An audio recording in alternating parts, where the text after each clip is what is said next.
à tous et bienvenue dans votre nouvelle émission Les Dessous de la Tech. Aujourd'hui, nous allons plonger dans le vaste sujet de la gouvernance numérique mondiale.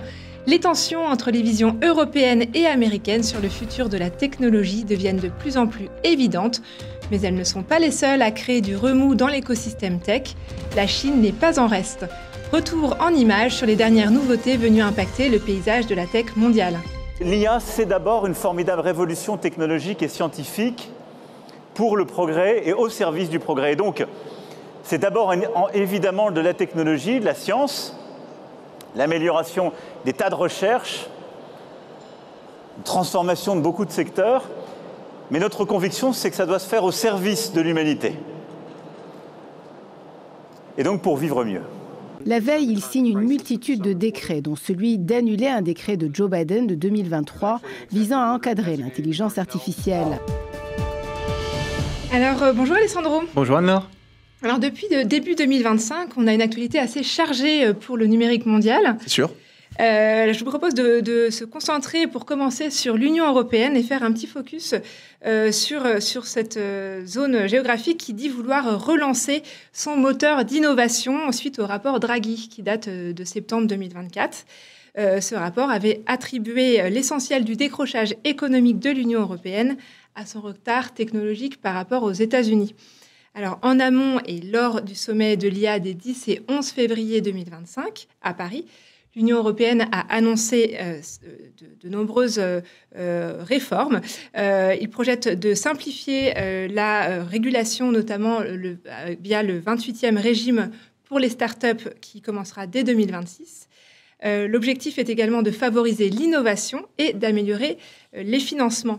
En effet, dans la masse mondiale de capital privé pour l'innovation, les fonds de capital risque européens ne captent que 5% de la masse de capital risque disponible dans le monde, là où les États-Unis captent 52% et la Chine 40%. Cela laisse très peu de fonds aux entreprises européennes pour se développer. Oui, Anne-Laure, et dans le cadre du sommet pour l'action sur l'IA, il y a une annonce à retenir, c'est celle du président de la République Emmanuel Macron, avec les 109 milliards d'euros annoncés pour la France. Parmi ces milliards, il y en aura 20 qui seront alloués à un projet de data center qui aura un méga site de 1 gigawatt qui devrait être basé dans le Nord. Mais attention, cet argent, il ne vient pas que de la France, il ne vient pas que de l'Europe, il vient également du fonds canadien Brookfield. Pareil pour la création du plus grand campus d'IA en Europe, puisque c'est 50 milliards d'euros, mais qui viennent aussi d'Arabie Saoudite. Et ça pose une question, sommes-nous encore maîtres en la matière et de nos terres et de nos données, puisque finalement, les gens à droite à gauche, d'autres continents, d'autres pays, investissent massivement en Europe sur les data centers directement. En tout cas, c'est ce que Emmanuel Macron souhaite. Il lance un véritable appel à un sursaut européen. Il promet aussi que l'IA marquera le réveil de la stratégie européenne, je le cite. Elle sera l'occasion pour l'Europe d'accélérer, de simplifier notre réglementation et d'investir dans nos capacités de calcul. En général, je le cite toujours, nous sommes trop lents. Là, nous allons adopter une stratégie à la Notre-Dame de Paris. Alors, je vous propose maintenant de dézoomer un petit peu sur de l'Union européenne et de comprendre, en faisant un petit flashback sur l'écosystème tech mondial de ces derniers mois, pour bien comprendre comment se situe l'Union européenne face au reste du monde sur ces sujets. Pour commencer, Alessandro, est-ce que tu pourrais nous donner un peu de contexte sur la stratégie numérique aux États-Unis ces dernières années ? Oui, alors pour bien la comprendre, on va tout d'abord revenir au premier mandat de Donald Trump, où la politique en matière de tech était totalement dérégulée. Puisque l'objectif, il était très simple, favoriser la croissance économique et l'innovation avec un seul mot d'ordre et une seule approche. Le business, c'est America First. C'est d'ailleurs pour cela que Donald Trump a supprimé les règles de neutralité mises en place sous Obama, assoupli les règles de protection des données et annulé des régulations sur la transparence de la data. L'administration Biden, quand elle est arrivée, elle a fait tout l'inverse, avec plusieurs choix, celui d'une régulation stricte pour les géants de la tech, qui sont bien sûr américains, des décrets pour accroître la cybersécurité, un souhait de faire comme notre RGPD, mais directement aux États-Unis, et une régulation sur l'IA et bien d'autres. Mais avec le retour de Donald Trump au pouvoir, les vannes sont à nouveau grandes ouvertes, tout cela est terminé, l'essentiel est à l'innovation et à la course à l'IA. On l'a vu avec le projet Stargate dont nous parlerons tout à l'heure, et avec la prorogation et la révocation à peine élue du décret 14 110. Effectivement, ce décret, Alessandro, a été adopté en 2022. Il visait à répondre en fait aux exigences européennes en matière de protection des données. L'objectif de ce décret, c'était d'instaurer des règles sur les biais algorithmiques et la transparence des données et de garantir un développement responsable éthique de l'IA. Le fait que Donald Trump choisisse de révoquer ce décret est un virage clair vers une approche beaucoup moins réglementée. Oui, d'ailleurs, à ce sujet, il y a deux écoles. Si on prend le cas américain, c'est vraiment la dérégulation. Au sens large, le seul objectif, finalement, c'est de favoriser l'innovation. Et en Europe, c'est vrai qu'on a un petit peu plus de réserve, Anne-Laure. Effectivement, en Europe, on avance prudemment. L'Europe tente de créer des règles qui, à la fois, favorisent l'innovation et préviennent les dérives. Je pense en particulier à l'IA Act. Oui, d'ailleurs, c'est cet IA Act qui est entré en vigueur en 2024 et qui est en application depuis le 2 février 2025 et qui sera échelonné avec plusieurs applications au fur et à mesure, avec dès le 2 février donc l'interdiction relative au système d'IA présentant des risques inacceptables. Effectivement, l'IA Act, en fait, l'objectif, c'est d'encadrer le développement, la mise sur le marché et l'utilisation des systèmes d'IA qui peuvent poser des risques pour la santé, la sécurité et les droits fondamentaux. Donc, l'IA Act, en fait, a proposé de catégoriser les systèmes d'IA en 4 risques, comme vous pouvez le voir à l'image, sur cette pyramide qui a été proposée par la CNIL. Donc, 4 risques, les risques inacceptables, les hauts risques, les risques modérés et les risques minimes. Et comme tu l'as dit, Alessandro, depuis le 2 février 2025, les IA présentant un risque inacceptable comme la notation sociale ou la police prédictive sont devenues interdites en Europe. Alors, même s'il y a énormément d'aspects positifs, bien sûr, à l'IA qui permettent des progrès en santé, en environnement, d'accès à la connaissance ou d'aide à la prise de décision, l'Europe, via l'IA Act, cherche à encadrer les dérives possibles de l'IA, telles que la désinformation, les deepfakes, les campagnes de dénigrement ou encore la surveillance de masse.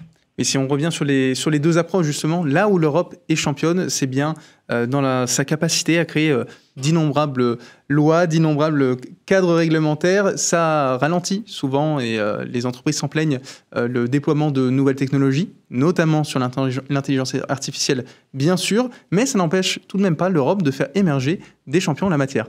Alors c'est vrai, on a de belles pépites en Europe, notamment en matière d'IA. On a Mistral AI qu'on ne présente plus, on a Photoroom. Il y a également Aleph Alpha, une start-up allemande.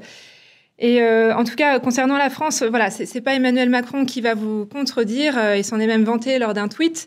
En France, on a 750 start-up d'IA, on a 35 000 employés dans l'écosystème. Donc voilà, comme vous pouvez le voir. Mais voilà, l'écosystème tech européen reste timide face aux géants chinois et américains.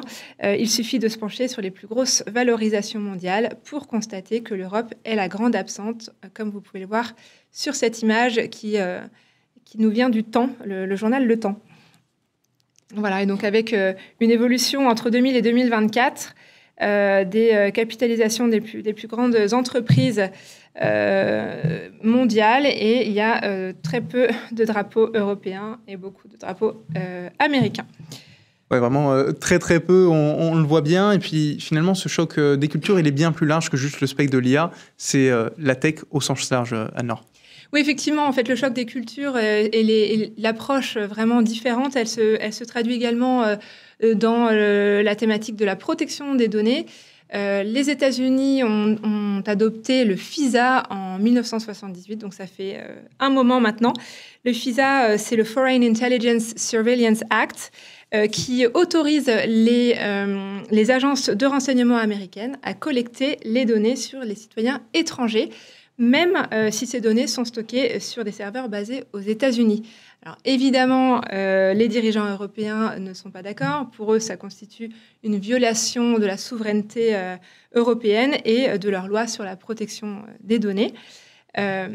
Pour se protéger, l'Europe a créé le Data Privacy Framework en 2022. Donc ça fait suite à un historique assez houleux entre les États-Unis et l'Union européenne.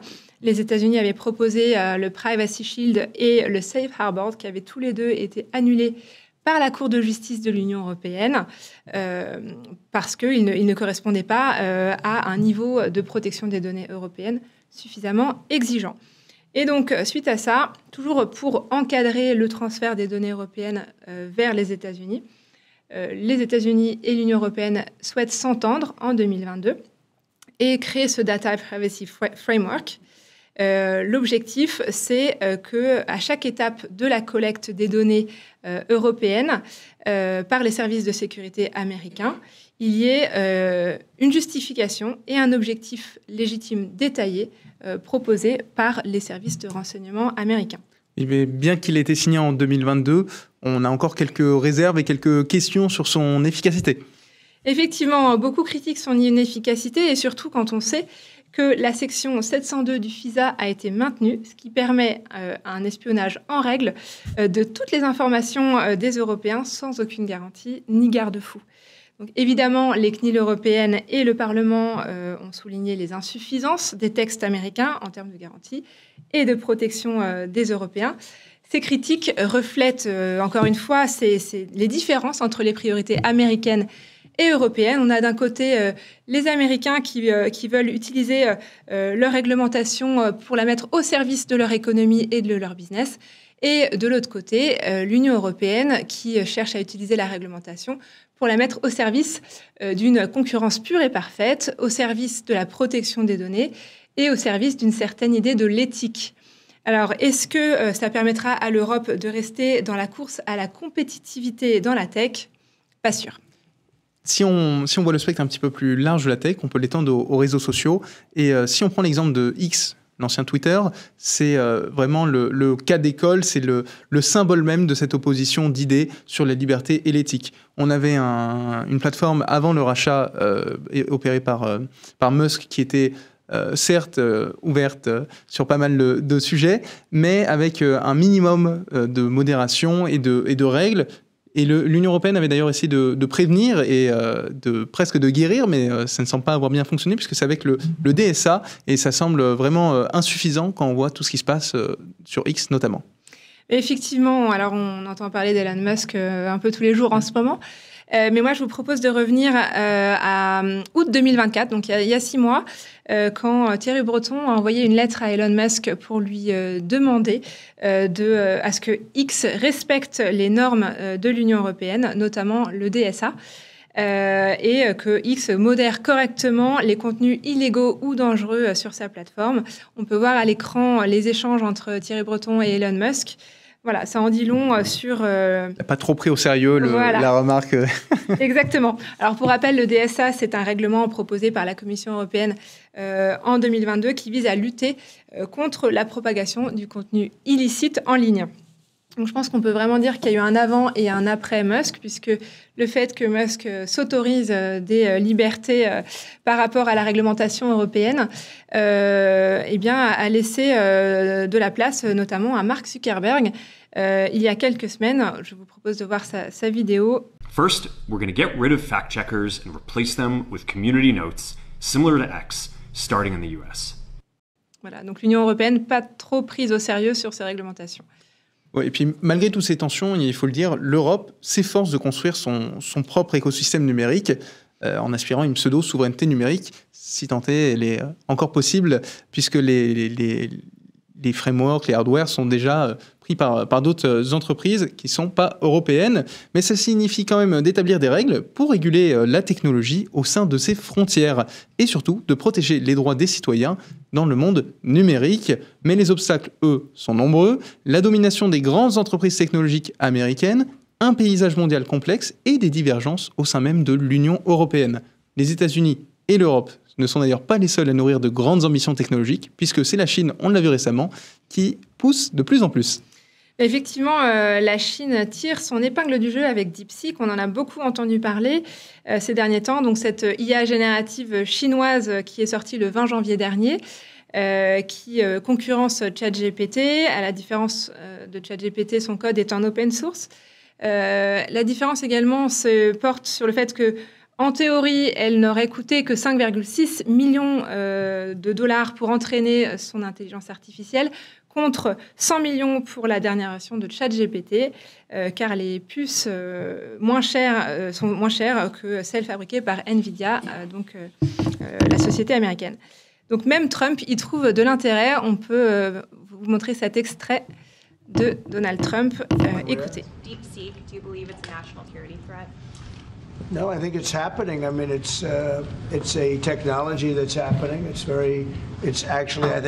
think we're going to benefit if it's correct what's going on now, that it'll be a lot less expensive. The AI we're talking about will be a lot less expensive than people originally thought. That's a good thing. I view that as a very good development, not a bad development. C'est très intéressant ce que dit Donald Trump, puisqu'il dit « It's a good thing », c'est une bonne idée, c'est une bonne chose. Alors que pourtant, lui-même, 2 semaines avant le lancement de DeepSeek, a annoncé le projet Stargate. Stargate, c'est 500 milliards de dollars d'investissement pour développer l'IA aux États-Unis, avec cet argent qui provient aussi de certaines sociétés américaines, dont OpenAI, pour ne pas le citer, avec Sam Altman. Ça a quand même créé un véritable raz-de-marée au niveau de la bourse. La tech mondiale a vu plus de 1000 milliards de dollars de valorisation boursière tout simplement effacée. Ça n'empêche pas Trump de trouver l'idée plutôt bonne, parce que oui, la vraie question, c'est aussi comment la Chine a pu se fournir en puces nécessaires pour créer ce produit, ce qui ramène à son prix. On n'est pas encore sûr, il faut encore attendre des confirmations sur l'estimation de 5,6 millions de dollars. Mais ça peut aussi favoriser l'innovation, notamment avec le code qui est en open source et un coût moindre. Avec ce coût moindre, il y a potentiellement une porte d'ouverture pour l'Europe de construire une IA à bas coût, et ça pourrait donner une autre perspective aux Européens que d'offrir leurs données soit à la Chine, soit aux États-Unis, mais d'avoir peut-être une porte de sortie vraiment européenne et construire quelque chose à bas prix ensemble. Effectivement, peut-être une opportunité pour l'Europe, mais attention, quelques bémols quand même. Le DeepSeek est soupçonné d'avoir copié OpenAI et de minimiser leurs investissements, d'avoir entraîné leur modèle avec des puces plus puissantes que ce qu'ils ne disent. Deuxième bémol, la faille de sécurité exploitée par une entreprise israélienne de cybersécurité, Wiz, qui a permis du coup l'exposition d'1 million de données sensibles. Et enfin, troisième bémol, la censure. Les opinions de DeepSeek inquiètent. Son chatbot est tenu d'incarner les valeurs socialistes fondamentales chinoises. Et donc, le robot ne souhaite pas répondre à toutes les questions qu'on pourrait lui poser. Donc, la Chine a bien sûr l'intention de compter dans le paysage numérique mondial, un concurrent de taille pour l'Union européenne. Alors, pour conclure cette émission sur l'Union européenne face aux défis américains et chinois, l'Europe a désormais un corpus de 5 grandes régulations, le DSA, le DMA, le DGA, le Data Act et l'IA Act. Elle a également un marché numérique unifié, des talents parmi les meilleurs de la planète, de belles pépites, et pourtant elle peine encore à s'imposer sur le marché numérique mondial. Reste à savoir si ces investissements annoncés lors du sommet de l'IA permettront à l'Europe de garder sa souveraineté et son indépendance dans ces domaines et lui permettront de s'imposer face au reste du monde. Et vous, qu'en pensez-vous? Faites-le moi savoir en commentaire. Merci Alessandro. Merci Anne-Laure. Je vous retrouve tous très bientôt pour un prochain épisode des Dessous de la Tech. À très vite.